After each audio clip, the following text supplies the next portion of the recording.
Assalamualaikum warahmatullahi wabarakatuh. Waalaikumsalam warahmatullahi wabarakatuh.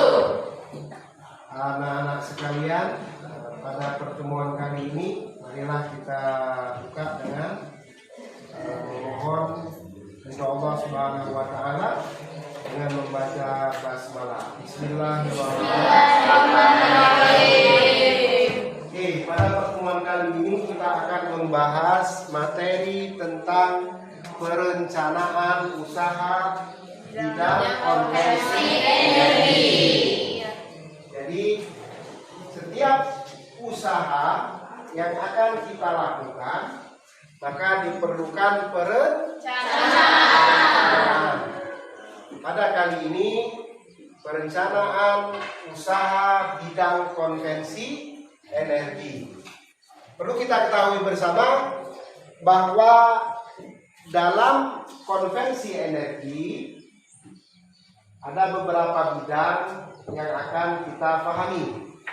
Yang pertama, bahwa dalam hidup dan kehidupan kita ada yang disebut dengan konversi energi berupa angin, yang kita sebut dengan kincir angin. Ada juga tenaga surya atau panel surya yang sudah bisa menggantikan listrik berbahan bakar batu bara ataupun minyak bumi.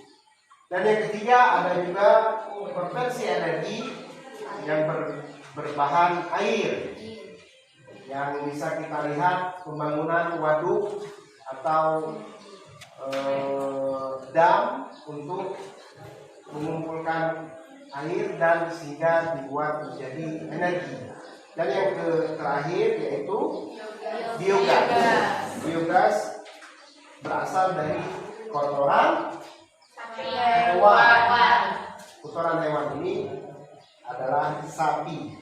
Sapi mungkin adalah hewan yang mengeluarkan kotoran, kemudian kotorannya ini ditampung pada satu tempat dengan menggunakan teknologi sederhana maupun teknologi tingkat tinggi sehingga menghasilkan biogas. Dan biogas ini dikonversi menjadi listrik sehingga tidak memerlukan biaya yang mahal dalam pembuatan sumber energi tersebut. Oke, selanjutnya sebelum kita melaksanakan kegiatan usaha di bidang konversi energi, terlebih dahulu yang harus kita persiapkan atau yang dibutuhkan dalam perencanaan tersebut. Yang pertama adalah sumber daya manusia yang dibutuhkan meliputi beberapa aspek. Yang pertama man, yang kedua money, yang ketiga material, yang keempat mesin, yang kelima method, dan yang keenam market. Ini bahasa Inggris. Jadi man itu berarti berhubungan dengan manusianya. Manusia yang membuat, manusia yang bekerja, manusia yang merencanakan. Dalam bahasa sumber daya manusia, maka manusia ini adalah hal yang terpenting dalam usaha tersebut. Tanpa adanya manusia, tanpa adanya sumber daya manusia, maka perencanaan usaha ini tidak akan berjalan dengan baik. Yang kedua, money. Tanpa uang, abang tidak bisa ya. Tanpa uang, abang belanja. Peribahasa ini menunjukkan bahwa uang itu hidup memang tidak selalu tentang uang, tetapi tanpa uang hidup tidak bisa hidup. Jadi oleh karena itu dalam satu usaha uang ini dibutuhkan sebagai alat modal. Prinsip ekonomi, bagaimana caranya dengan modal sekecil-kecilnya mendatangkan keuntungan sebesar. Selanjutnya material.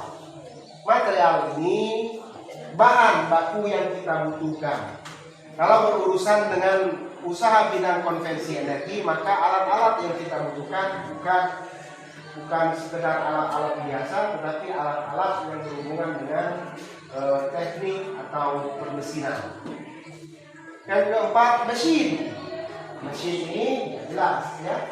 Maka ketika membuat satu konvensi energi dibutuhkan mesin-mesin inilah yang akan kita gunakan untuk menjadikan bidang konvensi energi ini dapat berjalan dengan baik. Yang kelima, metode. Metode apa yang kita gunakan, cara apa yang kita pakai. Karena seperti ketika kita menciptakan satu konvensi energi sederhana seperti kincir angin. Semakin besar kincir yang kita buat, maka semakin besar modal, semakin besar metode yang harus kita gunakan.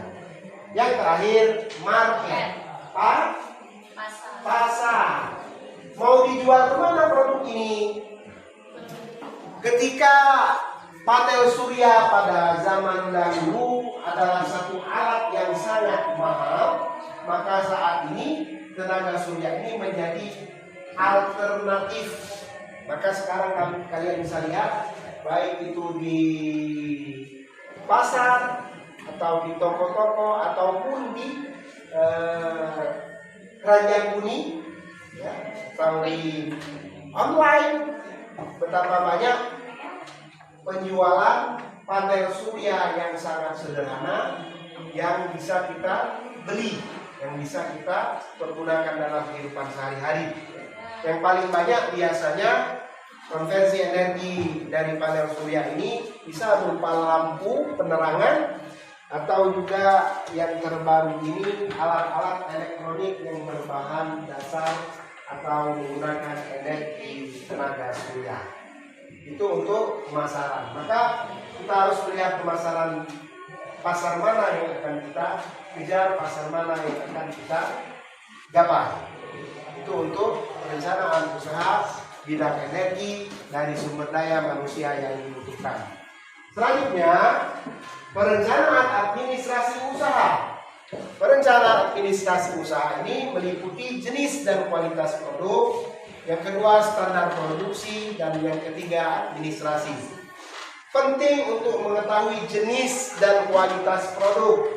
Sama seperti kalian ketika memilih, katakanlah handphone atau memilih telepon seluler, maka kalian akan memilih bukan hanya merek, bukan hanya harga, tetapi juga yang paling penting adalah kualitas. Kita tidak bisa menyamakan antara Android yang sederhana dengan iPhone atau merek Apple. Harganya begitu pantas. Setiap orang yang menggunakan HP iPhone atau Apple maka akan menimbulkan rasa percaya diri yang luar biasa. Untuk selfie, untuk berfoto dan melakukan kegiatan-kegiatan yang berhubungan dengan media sosial. Jadi oleh karena itu jenis dan kualitas produk ini menentukan harga jual yang akan kita jadikan untuk satu produk tersebut. Yang kedua, standar produksi. Standar produksi ini saya teringat ketika Indonesia pernah mengimpor begitu banyak sepeda motor yang datang dari negeri Cina. Tapi ternyata ketika sudah pada masanya, kualitas produk tersebut tidak bisa menyamai yang berasal dari negeri Jepang. Maka lambat laun orang tidak tertarik lagi untuk membeli produk-produk yang berasal dari Cina. Tetapi era kebangkitan Cina berubah ketika produk-produk lain membanjiri kebutuhan kehidupan kita sehari-hari. Kalau mereka gagal dalam sepeda motor, tetapi mereka tidak pernah gagal membuat produk-produk selain itu. Termasuk handphone yang kita gunakan saat ini, begitu banyak merek-merek yang berasal dari Cina. Entah itu Oppo, Vivo, Infinix, bahkan Samsung, Advent dan lain sebagainya. Ini merupakan produk-produk Cina. Jadi kalau kita mau berkiblat kepada produk-produk Eropa, maka Apple atau iPhone yang harganya sangat-sangat tinggi dan mahal. Tapi kualitasnya tidak kalah. Bahkan inovasi-inovasi yang membuktikan bahwa produk mereka berhasil dan dipercaya oleh masyarakat Indonesia. Mobil yang sudah mulai masyhur di tengah-tengah masyarakat kita. Kalau untuk Kabupaten Donggala, Kabupaten Ilir, Pemdesnya diberikan 1 unit mobil yang mereknya berasal dari negeri Cina, yaitu Wuling. Ya, jadi itu bukan produk Jepang seperti Toyota, Daihatsu dan sebagainya. Dan pangsa pasarnya semakin berkembang dan semakin baik. Ini membuktikan bahwa produk Cina mulai bangkit dengan memberikan kualitas terbaik. Maka ketika kualitas terbaik sudah diberikan kepada konsumen, maka hasil yang akan diperoleh juga akan maksimal. Sama seperti kita dalam usaha skup kecil, UMKM, ketika kalian membuat satu produk makanan, ketika makanan ini rasanya enak dengan harga yang murah, maka pasti akan disenangi oleh konsumen. Dengan prinsip nak murah, nak banyak, nak ini. Ini prinsipnya. Dan yang ketiga, administrasi ini yang paling penting dalam satu usaha. Bagaimana ketika modal yang kita miliki maka harus dijual dengan biaya-biaya produksi sehingga mendapatkan untung, bukan juragan bogor dia berkor asal bersohor. Oleh karena itu dalam bidang konvensi energi ini diharapkan hasil yang diperoleh menjadikan kita mendapatkan pundi-pundi atau mendapatkan hasil berupa apa yang kita sebut dalam SDM yang dibutuhkan, yaitu money. Oleh karena itu mudah-mudahan perencanaan usaha bidang konvensi energi ini dapat kita laksanakan dengan baik dan semoga usaha yang kita lakukan dapat berjalan dengan lancar. Amin. Terima kasih. Wassalamualaikum warahmatullahi wabarakatuh.